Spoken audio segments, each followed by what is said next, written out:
تمكنت الفرقة الإقليمية للدرك الوطني بمرسى الحجاج من توقيف عصابة إجرامية تختص في سرقة السكك الحديدية الواقعة بشارع العربي بن مهدي بلدية مرسى الحجاج.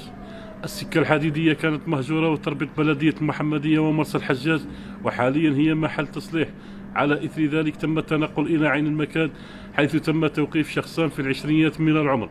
وبعد تمشيط المكان تم العثور على معدات مستعملة في عملية السرقة، متمثلة في مفك براغي، مطرقة، حفارة يدوية.